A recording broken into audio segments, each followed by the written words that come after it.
señora. ¿Sí?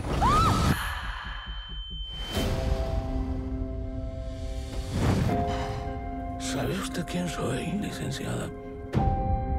Manitas del Monte. Tenemos un cártel en el mercado de las nuevas drogas. ¿Y quién le puede ayudar, señor del Monte? Quiero ser una mujer. J'ai reçu un texto un matin en allant amener mes enfants à l'école. On a pris un café, on a discuté et voilà, c'est parti. L'inspiration, c'est quand même, alors avant tout la rencontre avec cette œuvre et aussi avec Jacques. Parce que c'est comme ça qu'on apprend on apprend à se connaître, et donc en apprenant à se connaître, on apprend aussi la méthode qu'on va employer pour fabriquer ce film. J'ai l'impression qu'il n'y a jamais justement de méthode qu'on peut appliquer un peu partout. C'est un métier où on est sans cesse en adaptation parce qu'il n'y a pas un réalisateur pareil qu'un autre, il n'y a pas un musicien pareil qu'un autre, il n'y a pas une œuvre pareille qu'une autre. Donc en fait, je crois que tout ça nous dépasse. Nous, on est tous au service, y compris Jacques Audiard, au service de son film, quoi, de son œuvre. Sé que tengo que dejar muchas cosas atrás. It's my only hope to live my own life. Il dit qu'il ne connaît pas la musique, c'est quand même un vrai mélomane. C'est quelqu'un qui aime la musique et qui aime la danse. Donc après, il ne connaît pas techniquement la musique, mais il y a une vraie exigence pour essayer de vous faire aller justement dans votre liberté et au fond de vous-même, quoi.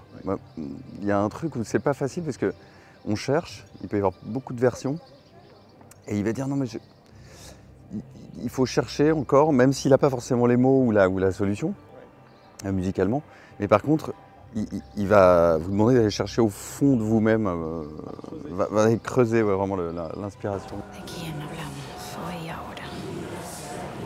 Hablamos de una pareja.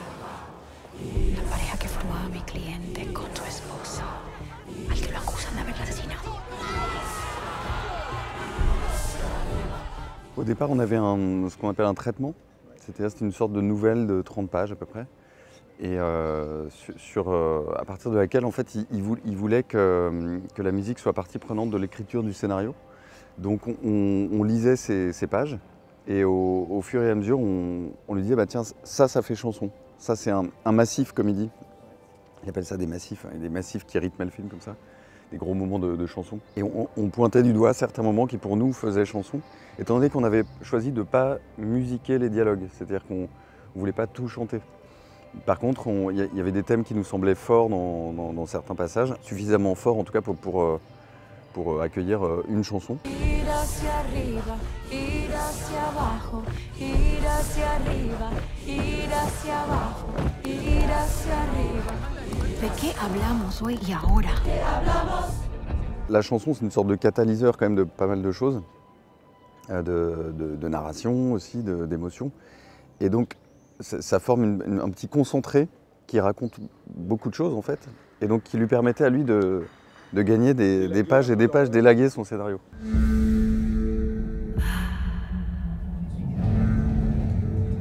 Buenas noches, nos conocemos. Es abogada. ¿Eres tú? Manitas. Anita se nos fue. Yo soy Emilia Pérez. C'était tous les quatre, c'était vraiment une petite entité en huis clos. On était enfermés dans le Périgord pour écrire avec un petit studio d'enregistrement. On part sans images, donc on fait de la musique à l'image sans image. Mais c'est ça qui était assez génial, et c'est ça qui est assez génial dans le genre comédie musicale.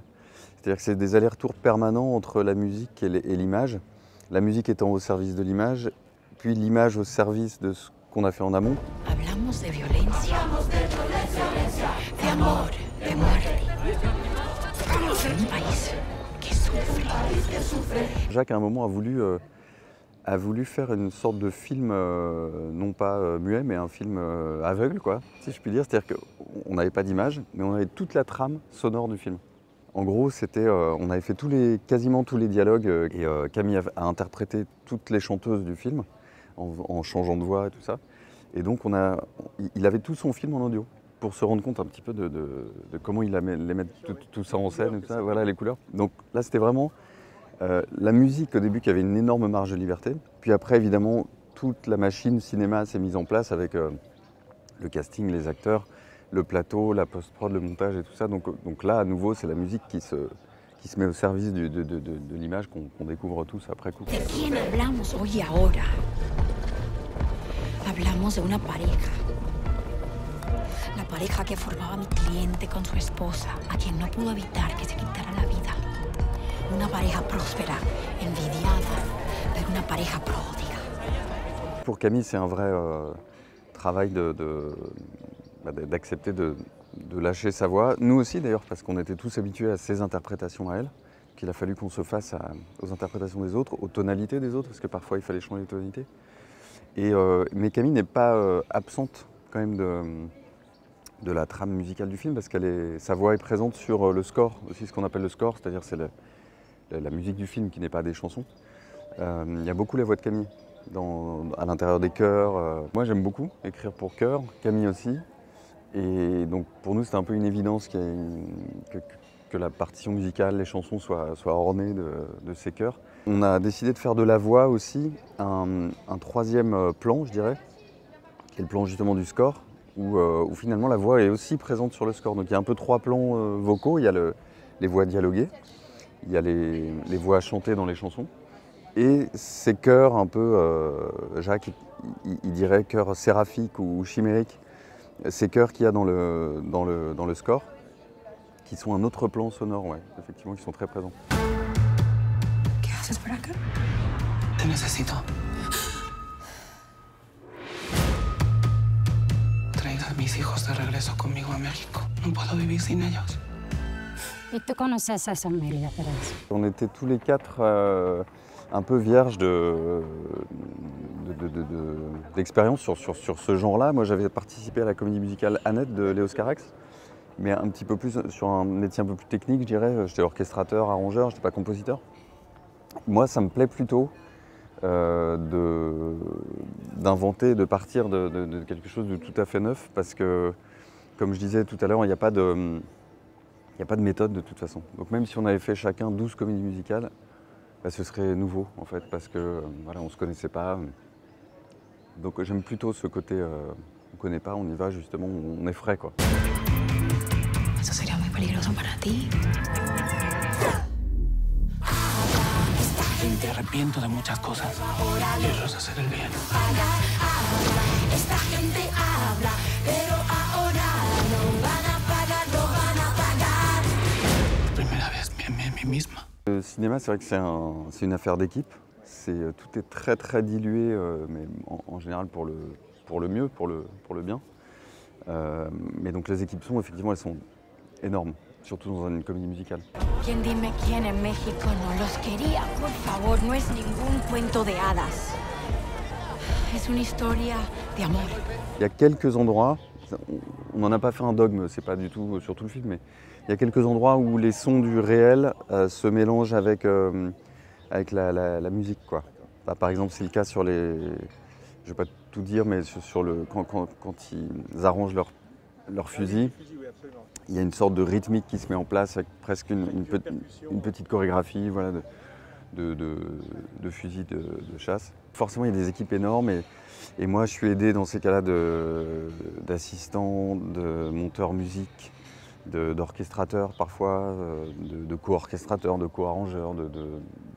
Il y a tout un tas de métiers, des copistes, quelqu'un qui travaille énormément dans le cinéma, qui a un bras droit extraordinaire qui s'appelle Jean-Stéphane Legros, qui est lui-même orchestrateur, compositeur et qui a supervisé toutes les orchestrations du film. Vuelvo a los hechos. ¿De qué hablamos hoy y ahora? ¿De justicia que se compra? Con veredictos pagados que engordan periódicos, cuellos cortados al lado derecho, las chicas bonitas al lado izquierdo y el nuevo corriendo en las calles. Con veredictos pagados. Cuellos cortados. Las chicas bonitas. Donc, ça c'est à la fois super parce que c'est un vrai matériau qui nous permet de faire exister déjà un petit peu l'orchestre avant même qu'on l'ait enregistré.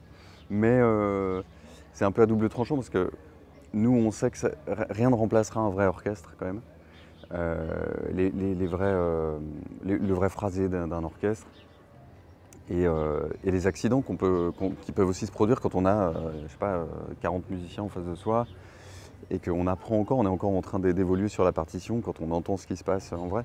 C'est toujours jubilatoire quand on passe enfin au vrai son d'orchestre, à la largeur de l'orchestre.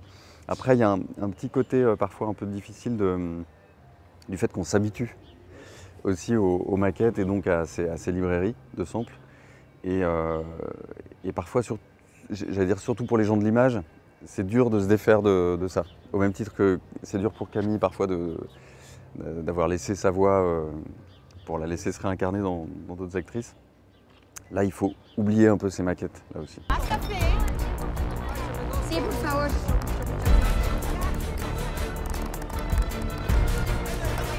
Vengan todos, abran las puertas del tribunal de su conciencia.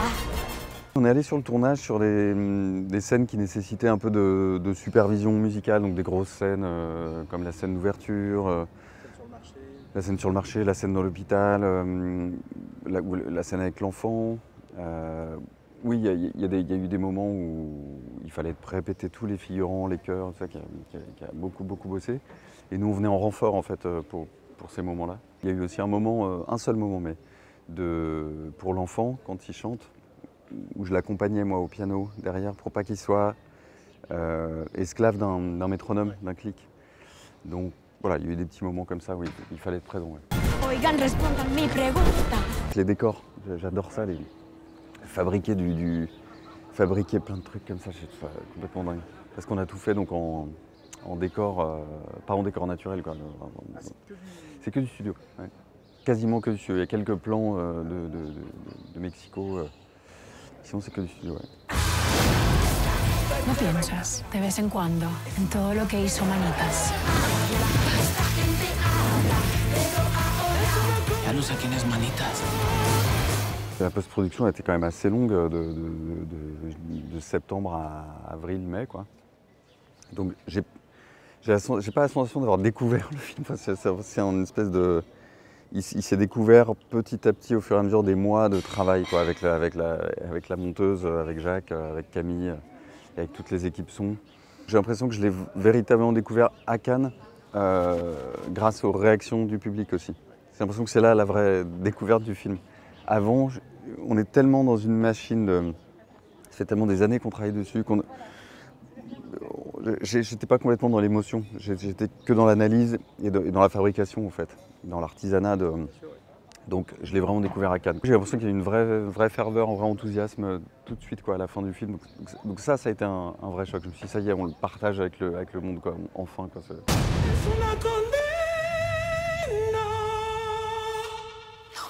reconozco tu voz. ¿Son amigos?